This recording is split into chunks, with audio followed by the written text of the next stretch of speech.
Kung adadon ti ka dito sa Himaya, kaya nga kung gugma ka nimo di malaya. Ang maangkon ka akong gipaninguha, ikaw maong katawan ning akong luha. At ang tanan ako kanimo naghulat, ang gugma ko kanimo naglatay sa akong ugat.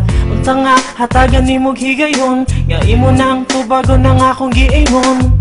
Para nimo itugyan ko ang tanan, dawat talang ning gugma ko kay nagpaabot ra ko.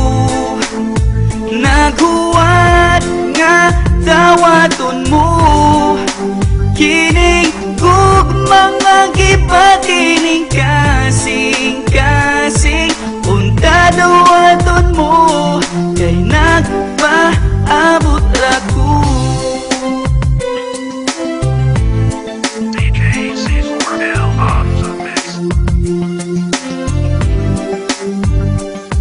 Sa pagdagan sa panahon nga naglakaw ang mga adlaw, nilabay ang katuigan, gipaabot mo ikaw ning kalibutan kung layo ka na. Grabe na kami nga may pasigurog kalag ko kay pwede pa kong muduaw. Labas pa ni panumduman ang ato ang panaguban, pabuton gihapon ti ka bisag daghan ako og uban.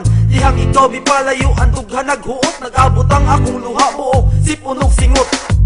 Para nimo itugyan ko ang tanan, dawat talang ning gugma ko kay nagpaabot ra ko. Naghuwat nga dawaton mo, kining gugma nga gipatining kasing-kasing. Unta dawaton mo kay nagpaabot ra ko.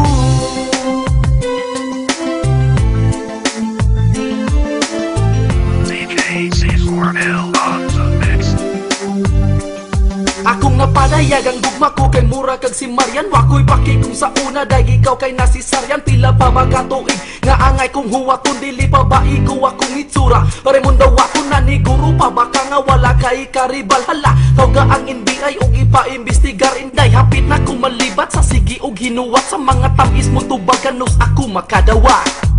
Para nimo itugyan ko ang tanan,